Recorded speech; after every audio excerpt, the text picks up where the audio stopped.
Hey everyone, this is Adam Elenbaas from Nightlight Astrology. Today we're going to continue our exploration of Mercury and Mars conjoining in Scorpio. We're going to look at it today through the lens of the upcoming Grand Water Trine, and I'm going to give you some horoscopes for all 12 signs that are both focused on the house that Mercury and Mars are conjoining in, that whole sign house of Scorpio in your chart, while also anticipating the Grand Water Trine and the connection to those trigonally connected houses. If you're not familiar with that, in Indian astrology, those houses connected by trigon are also connected philosophically. So we're going to be looking at one house as it is sort of prompting a conversation between all three in your chart today. I think this will make for some unique horoscopes. I hope that you will enjoy them. So before we get into it, as always, remember to like and subscribe, share your comments if you have them. That helps the algorithm find us. Turn on the notification bell for updates. That's going to help you find us on YouTube regularly. All of those things really do help us grow, especially your subscription if you listen regularly. You can find transcripts of any of our daily talks on, or any of my daily talks on the website, nightlightastrology.com. And when you are over there, I want to promote a few things. One is this Thursday night, I'm giving a talk, go to live talks. I'm giving a talk on the second house. That is from 7 to 9 p.m., October 23rd. If you want to learn more about the roots of the money house, the underlying philosophical meaning of this house and how you can read it more accurately in your chart. A lot of people have questions about money and finances, very basic part of our lives that a lot of people ask astrologers about. So learn more about that in this talk. It's from 7 to 9 p.m. Eastern this Thursday night. If you can't attend, of course, you will get the recording afterward. Then Silent Sundays. If you want to get together for some quiet time in group and community, once a month I'm starting to host Silent Sundays. It's about half an hour of sitting in quiet together in community. It's free to attend. Just click on the join link that you find there on the Silent Sundays page. I'm trying to create a little bit more opportunities for spiritual growth and spiritual community connected to the channel. That's why I also show you what's on my altar on Mondays to hopefully encourage some people to start an altar practice. This is something similar. I hope you'll check it out. Finally, courses page. Our first year course, Ancient Astrology for the Modern Mystic, begins again November 8th. New cohort starting. There's an informational video on the page, and at the end of today's talk as well, you'll learn more about the program. At the bottom, you'll find the early bird rates. Those last until October 24th. Come study with us. You can save quite a bit on the cost of the course through this early bird sale. There's also need-based tuition assistance if you are someone who needs a little help to make the program happen. We are very glad for you to use that and choose your tuition within a sliding scale. That's also for really anyone who has any financial need or hardship, or you can't afford the course because it pushes you outside of your means. We want to make sure that people aren't priced out of studying a sacred topic. It's also a big part of our programs that emphasizes astrology as a spiritual practice. Every day I've been saying something about why I think it's worthwhile to take an astrological training program like this upcoming course. Astrology at Nightlight is considered a spiritual practice in the same way that so many ancient practitioners describe the first reason for practicing astrology, for studying astrology seriously, is that it becomes a spiritual path. Not just what does my birth chart tell me or what's going to happen to me, which are all important parts of learning and an important part of doing astrology. But studying astrology at Nightlight is really setting you up for a life of living astrology as a spiritual path. That is something we emphasize and teach in everything that we do at Nightlight. So that's one main benefit that I think our programs provide people with, and I hope you'll check them out. All right, on that note, let's turn our attention to the real-time clock. Here we go. So we're looking at the moon entering the sign of Scorpio today, which is going to further emphasize the Mercury-Mars conjunction that is just now separating in the sky. As of this morning, it really came through yesterday, and we spent some significant time on the channel yesterday exploring that conjunction.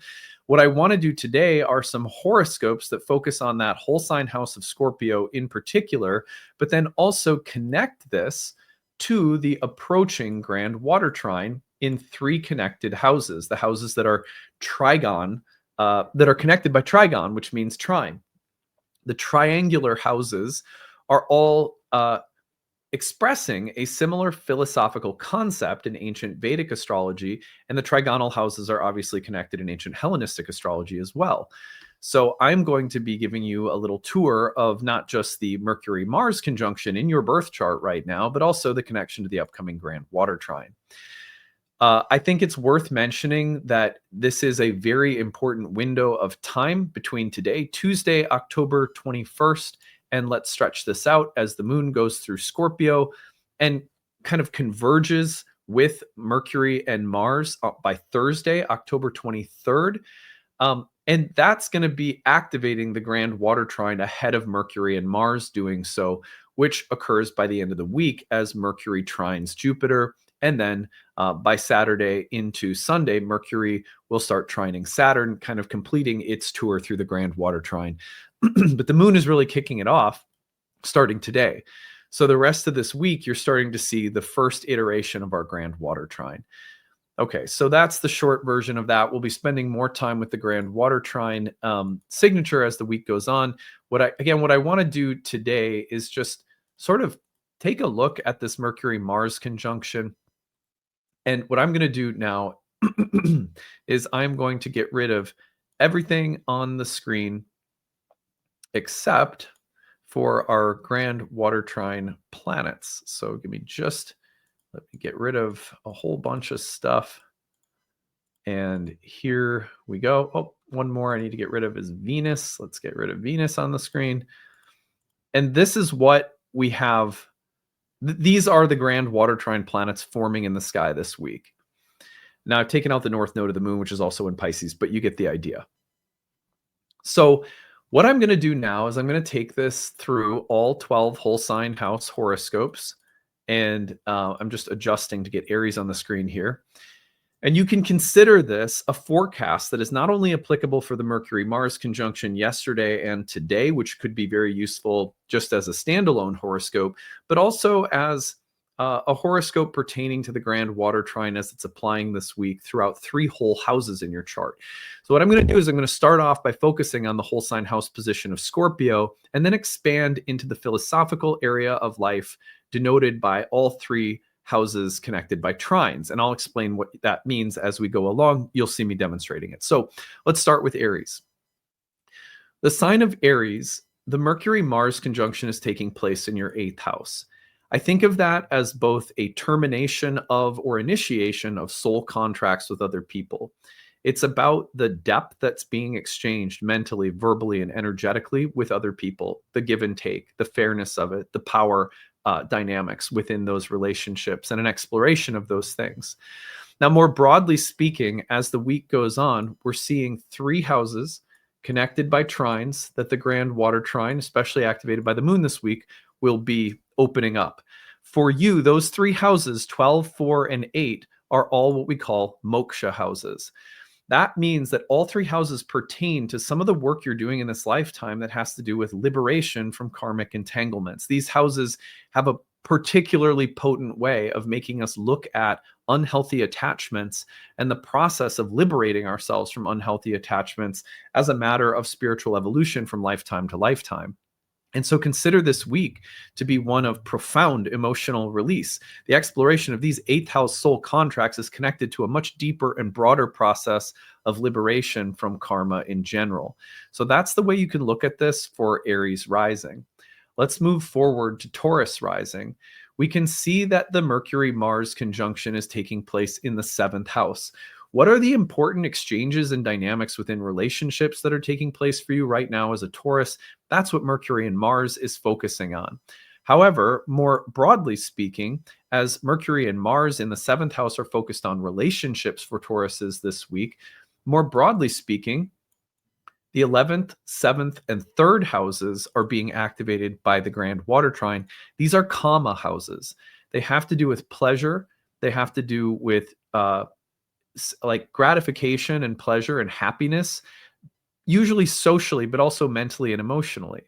So this is a week for Tauruses where explorations of healthy versus unhealthy pleasure and emotional connections with other people and those that are appropriate versus inappropriate, the potential for greater depth and intimacy and happiness and pleasure. And maybe there's also some need for emotional releasing or processing that's happening within those relationships that's part of the conversation of how to make life happier. So this is a way of thinking about the Grand Water Trine as well as the union of Mercury and Mars. Let's go forward to Gemini. For Gemini, Mercury and Mars are meeting in your 6th house. What kinds of things are you working on right now? What kinds of things are you finding mentally or emotionally draining or taxing? Where are you being asked to persevere or chop wood and carry water even though you don't want to? What is the work that's really on your mind? What's the sacrifice, the suffering, service that you're doing right now? These are questions that the sixth house will tend to bring up very acutely when Mercury and Mars get together. However, this is also facilitating a much broader conversation between the sixth, the second, and the 10th houses. These are the Artha houses, the places of work in the world, the places that pertain to our need to survive and thrive materially, to build assets and acquisitions and resources, a degree of mastery over the material world through skill and career and money and things like that. This is a week in which there's a significant shifting or gathering or pooling together of resources, or there's some kind of shift in the emotional dynamics related to your assets, resources, and possessions. Sometimes we need almost like an emotional reorientation of how we're dealing with or managing physical worldly things. I wouldn't be surprised to see some pretty big shifts this week for Geminis relative to material assets and resources coming off from whatever the most critical degrees of work or the most critical degrees of sacrifice or service that you're working through right now. Now, let's go forward to Cancers. For Cancers, we're looking at Mercury and Mars in the fifth house, coming together in the place of creative fulfillment.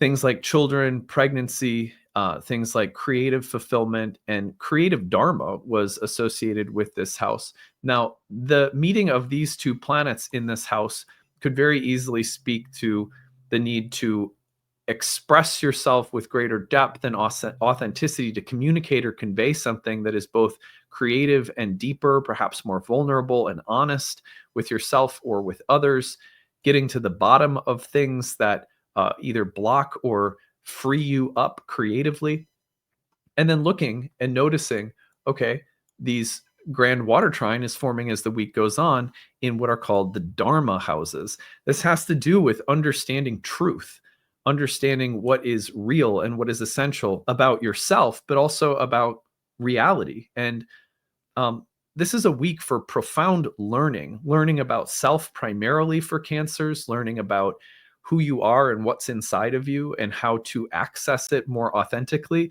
But also, that truth is connected to higher truth and to advancing spiritually, philosophically, to becoming wiser somehow. So, those are the things I'm looking for Cancers this week. Let's move on to Leos. For Leos, we're looking at the meeting of Mercury and Mars in your fourth house, the place of home and family. What kinds of conversations are taking place around your family relationships within your home and living environment? What are the deeper, more probing investigations that you're doing? What are you trying to get to the bottom of with respect to home? What is the private inner landscape of your life like right now? What do you hide from people rather than show people? These are the deeper, more deeply rooted kinds of things coming up with Mercury and Mars in that fourth house of home and family or private interior life. However, as the week goes on, these are connecting to the Grand Water Trine forming with Saturn and Jupiter in the 8th and 4th houses. These take us back to the Moksha houses. The Moksha houses, again, have to do with release from suffering, release from attachments, release from things that are meant to be let go of to facilitate greater enlightenment, greater lightness of being. And so there's a really profound opportunity for Leos this week for greater spiritual release relative to home and family, relative to that inner private sphere of your psychology, maybe the stuff that people don't see as much, or maybe things that live in the ancestral or family background, your family history, your upbringing, an opportunity for release around the roots. So watch for that greater feeling of release to be quite profound as the week goes on. All right, so for Virgos, we're looking at Mercury and Mars conjoining in your third house. What is on your mind? What is coming up for you mentally and emotionally? What impulses are you following? What things are you needing to say or speak or convey or communicate? What are you passionate about learning or getting better at? So very mental and emotional place for Virgos this week. Things that need to be said or that are maybe difficult to say, things coming up with respect to siblings, sibling dynamics, and so forth. Now, we're seeing that the Grand Water Trine will be connecting off from this Mercury Mars meeting in houses 11, 7, and 3. So these are karma houses. They have to do with pleasure and happiness. The question this week is, how does the proper regulation, honoring, and development of your own mental, intellectual, and emotional capacities, the need to speak and convey things that are authentic and acknowledging of how you feel and think, how do they convey and connect to other dimensions of life, and the broader question of how happy you can be? Social happiness, interpersonal happiness. What are you seeking? How are you seeking it? And how are you seeking some greater sense of happiness in the world and with other human beings? It comes back to how you're incorporating and integrating your own personal, mental, emotional, psychological dynamics. So for Virgos, that's a big deal this week. And don't be surprised if there's also questions about competition or, almost like how much can I or should I be compromising with other people based on my own needs and desires, and how, those are important too, obviously. So anyway, let's move on to Libras. The Mercury Mars dynamic is forming. Sorry, here we go. Forming in your second house. This is the place of assets, money, resources, income, and expenditures. So what kinds of conversations are taking place right now? What kind of deadlines or bills are being paid? What kind of needs do you have? What kinds of skill development or acquisition of resources are you pursuing? And what kind of expenditures are coming up? What's taxing you mentally and emotionally? What's draining your resources versus what's filling them up, giving you more resources? So a pretty acute conversation around things like money and resources for Librans this week, but connecting this now to Saturn and Jupiter in houses 10 and 6. As the week goes on, the Grand Water Trine forms in the Artha houses. A broader conversation about work in the world, reputation, vocation, earning a living, power and influence in the world, abilities and mastery in the world. So there's a much broader conversation built off from questions about money and resources that sort of expand into much broader questions about power, influence, development, and success materially that are going to be taking place for Librans. All right, let's go forward to Scorpios. If you're a Scorpio, this week the Mercury-Mars conjunction is forming in your first house, the place of character, the place of body, and the place of identity. This is a place where when these two planets get together, how you're speaking, how you're thinking, how you're asserting yourself, how you're speaking your mind or not become really important. Are you being too strong? Are you being a little bit pushy? Are you being too demanding? Or are you having to face some fears and speak up or speak out? Development of mental capacities, pursuing your ambitions mentally and emotionally, being strong-minded and strong-willed. These are all features of what Scorpios could be experiencing this week, for better or worse. Now, the Grand Water Trine is going to be connecting off from this Mercury-Mars meeting in your first house of identity through the 5th and 9th houses. These are all Dharma houses, which means that at the root of this Grand Water Trine, you could say, is an exploration of what is real and what is true. First and foremost, about you, about who you are, about what's authentic about who you are, about what's right and good that you should be developing or cultivating within who you are, and about what is right, good, real, and true with respect to reality itself. This is the week to get more authentic, to get wiser, to get better as a person, and to understand more about reality itself. So a lot of opportunity for that coming through mental, emotional strength in the first house, and compassion and softness coming in good measure together, I think. All right. We move on to Sagittarius, where we see Mercury and Mars combining in your 12th house. Now, in the 12th house, these two planets come together in what could be a bit of a blind spot, a place where we're not always in control. We can't always see what's happening behind the scenes or beneath the surface. And so how are we being put in touch with mental, emotional patterns or people or environments that undermine us, whether, again, it's coming from ourselves or someone or something else? Becoming more aware of what is healthy versus unhealthy, mentally, energetically, emotionally, is really important. What kinds of talk is supportive versus not supportive? Again, whether it's within or people around us. Where are we sabotaging ourselves, or where are we allowing someone or something else to do so? These are really good, healthy explorations of an unconscious dynamic in the 12th house that Mercury and Mars could bring up this week. Also, any time spent in solitude or quiet could be quite profound and provide you with some really unique insights. So I would encourage that. But also, as the week goes on, these planets will be connecting to Jupiter and Saturn, forming the Grand Water Trine. And so those houses are all connecting us back to Moksha. Moksha, broadly speaking, across these three houses has to do with liberation from entanglements, liberation from the stuff that keeps us stuck in an old story, liberation from falsehoods or illusions, and any kind of unhealthy attachment. And so this is a profound week for Sagittarians to really let go of things that are not serving. Let go of toxic, bitter, negative mental or emotional energies or patterns, or relationships or obligations to other people. This could be very freeing mentally and emotionally when all is said and done, but it will perhaps involve relinquishment of various kinds of attachments. Let's move on to Capricorn.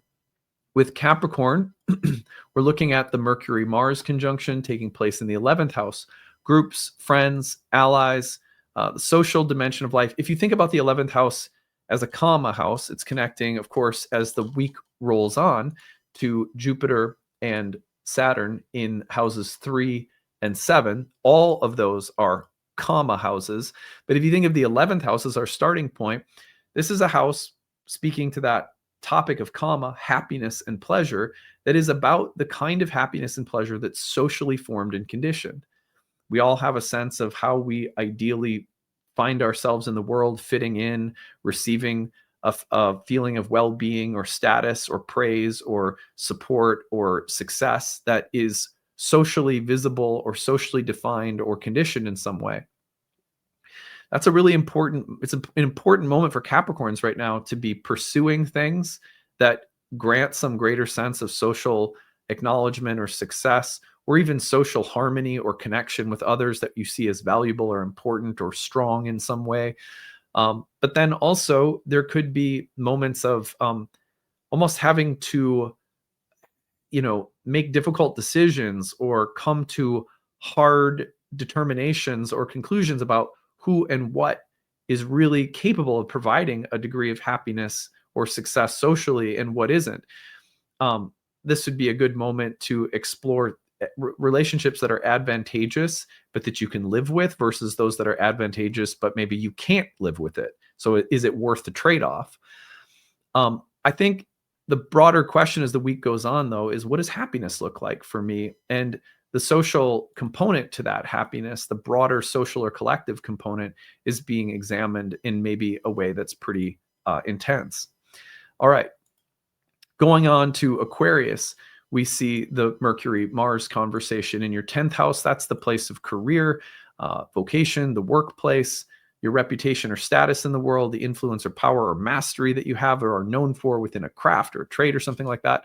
So Mercury-Mars in this house could be a really strong moment of mind or will or voice, accomplishing something, setting your mind to something, maybe also difficult conversations in the workplace. Now, as the week rolls on and this kind of acute moment is happening in the sphere of work and career, it's connecting to Saturn and Jupiter in the 6th and 2nd houses. These are the Artha houses. So this week for Aquarians, there's a lot with respect to work in the world, material resources, assets, paying the bills, developing wealth, acquisition, status materially, accumulating things, accumulating ability or status or recognition materially. And there's maybe something that has to be processed or let go of, or a kind of difficult conversation, or almost like a come to Jesus moment with respect to the direction your life is taking on the material plane, what is or isn't really supportive, or how you are defining success. Now, for Pisceans, we're looking at the meeting of Mercury and Mars in your 9th house, the place of the higher mind, education, spirituality, religion, pilgrimage, understanding what is truth in the highest sense. This is, of course, a Dharma house that pertains to what is real, what is true, what is good in the universe itself. So that very high level. But this is also a conversation philosophically or with respect to things like ideology or morality or beliefs or religion or learning that is going to filter into the other two Dharma houses through the Grand Water Trine as the week goes on, meaning what's happening in that philosophical realm of the higher mind this week and encounters or clashes that you're having about what is real or true or good in some higher minded sense are connected deeply to an evolution of what is real or true or good within yourself. And so that's how the Grand Water Trine is going to be showing up as the week progresses, connecting to that broader topic of Dharma. All right. Well, I hope that this exploration has been useful. I thought it would be interesting to kind of pair the meeting of Mercury and Mars with this flowing set of trines to the other planets in that philosophically connected area of life. I have found personally that's a really useful way of conceptualizing big connections happening between three houses at once. Perfect for the Grand Water Trines this autumn. So anyway, I hope you're having a good day. Check out the informational video about the Year 1 program that follows after I sign off. You'll find that. And I hope to see you in classes soon. Remember that one thing you're going to get consistently throughout all the training programs we offer at Nightlight is learning to see and live and walk astrology as a spiritual path. That is a great value, I think, in all of our programs. So I hope you'll check it out. Use that need-based tuition if it'll help. All right, take it easy, everyone. Bye. Hey, everyone. Thanks for sticking around. I'm excited to tell you about our upcoming program, Ancient Astrology for the Modern Mystic. This is our first-year course in Hellenistic astrology, and it begins again this November. In this video, I'm going to tell you about the course, the format of the course, and how to register. So let's go ahead and get into it. What is this course about? Well, if you are not familiar, ancient Hellenistic astrology is the earliest and original form of horoscopic astrology. All of the subsequent forms and schools of astrology that have existed over thousands of years come from these philosophical and theoretical roots. And so what you're doing when you study Hellenistic astrology is you're going back to understand the why behind absolutely everything. Why were there ever such a thing as houses and signs in the first place? How were the planets ever assigned to rule various portions of the zodiac in the first place? How do you use the categories of essential dignity, and why were they ever created in the first place? If you're someone like me, you like to know the why behind things, because once you understand the why, then you know how to use things more intuitively. So really the point of Hellenistic astrology, in my opinion, is not so much about going back and becoming a traditional astrologer or just being traditional for the sake of being traditional, as much as it is about grasping the roots of the entire system and paradigm. When you understand those roots, you have more intuition and understanding, which allow for you to be much more artful and fluid in the way that you speak the language of astrology. We call this class Ancient Astrology for the Modern Mystic because while it is about going back to understand the philosophical, theoretical, technical roots of the tradition, it's also about fluidly bridging those things with modern astrology and all of its most unique contributions. For example, modern astrology has given us so much psychological depth and personal depth. And so in a modern astrological setting, you're going to get the ability to explore your own character, your own psychology, and you're going to be able to utilize astrology for a process of healing and personal transformation. But when you pair that with ancient astrology, and it's almost like predictive karmic analytics, you really have a full toolkit to work with. And so that's also a great mission of ours at Nightlight, is to bridge ancient and modern forms, which is why we call the program Ancient Astrology for the Modern Mystic. So that's just a little kind of overview of the program. If you want to know more about the specifics of the curriculum and of the syllabus, what I encourage you to do is go over to nightlightastrology.com, click on the courses page, go to the first year course, scroll down, and you'll see this over 12 months you'll learn about. And here you're going to see more of a detailed breakdown of the curriculum itself. I can promise you that if you've studied astrology in modern context, but you've never gone back to the ancient roots, while some of these topics may look familiar to you and you go, oh, I've already learned about that. Unless you've studied them from the Hellenistic perspective, I guarantee that you are not going to be familiar with this content. Hellenistic astrology is mind-blowingly new and interesting for most people. And if you've never studied it, again, don't assume that anything on this list is something you're going to be familiar with. In that way, the program is really ideal for a variety of different people, and I'll say more about that in a second. So what is the format of the course? Let's go to that next. Scroll down and you're going to see that the course includes 30 online webinars that I lead throughout the year. Over the course of a year together, I have 30 classes that are broken into different units of material. In between those classes, we have breakout study sessions with your course director and 2 TAs. They're going to lead you through Q&A sessions and tutoring sessions to make sure that you have a lot of support in between major units of study. In addition, we also have an interactive group forum discussion where you can ask questions year-round and get an answer within a business day in the student forum, where a lot of people also connect and build community. Lots of people in that forum also develop like little meetup groups outside of class. That's very common in all of our programs. It's a very community-loving, warm space where anyone's also welcome. Throughout the course, you're also going to find that for every lesson, if you're just there as a hobby student, you can just listen to the webinars. They're all recorded for you. So if you can't make the live webinars, everything is housed on the website as recordings. I'd say about 40 or 50% of our students are going to be following along at their own pace, whereas the other half might be attending the live webinars. But it's really kind of, you know, if you can attend a few and then one week you got to be gone, the recordings are always there. You have lifetime access to everything in the course, so it's not a big deal. For every lesson as well, if you're someone who wants to go really, really deep, maybe you have the intention to practice professionally, this course is set up with an optional certification exam at the end from our school, from our program.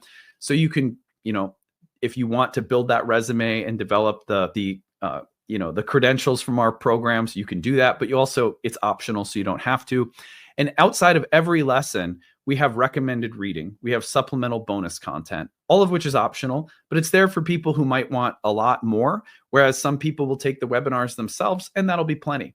So it's really flexible in that way. Also, this is one program within 4 years of curriculum that are meant to go together. And so most people who come through our first year program will end up taking our second year program, where we develop forecasting and prediction and transit tracking techniques. Our third year program, which is aimed at counseling and psychology. So psychological counseling skills is our third year program.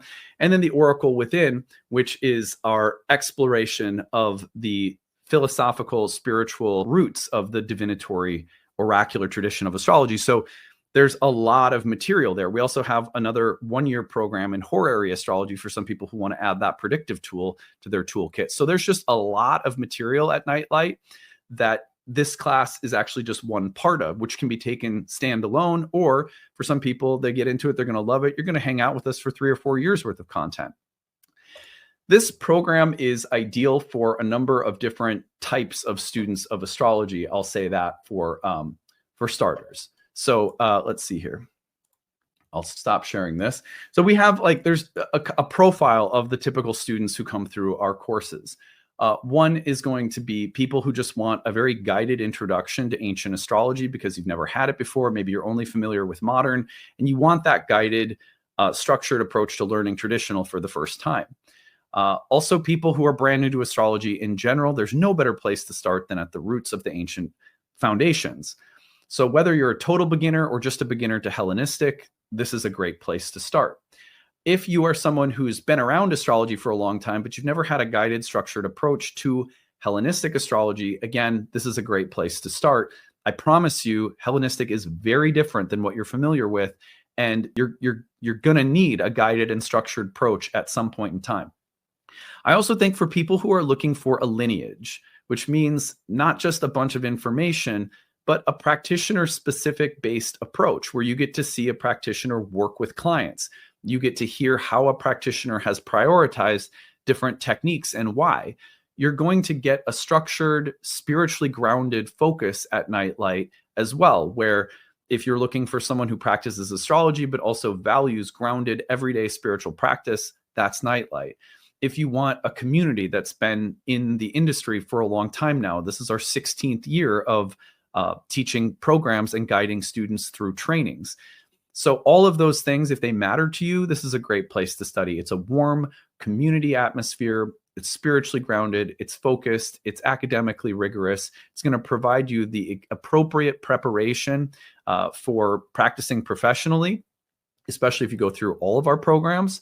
But also for those who are just curious and love astrology for your own personal interests, this is going to be a great place for you to learn and grow and thrive and feel like you have a lot of support around you in the curriculum, the teachers, the community, as you're developing, what might just be a personal interest or spiritual hobby.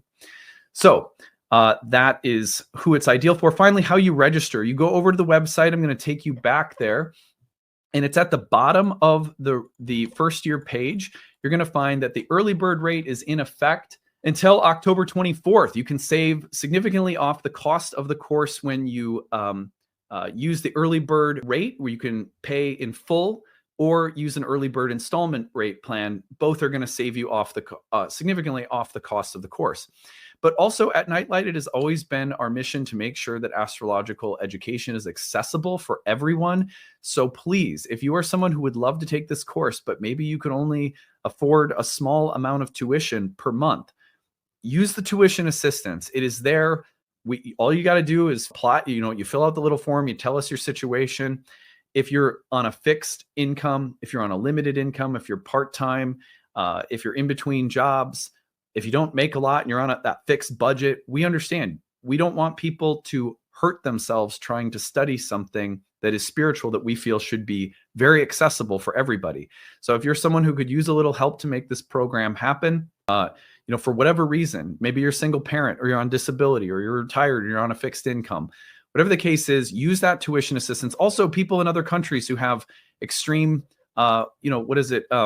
exchange rates. We get it. So just use the tuition assistance and we'll be glad to make sure that the price point is accessible.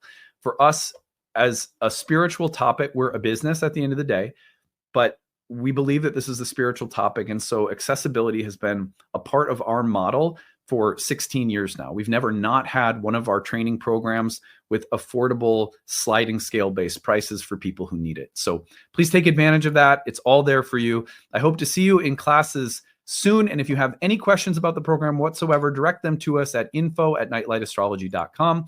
And I hope to see you all coming up here in November. Take it easy, everyone. Bye.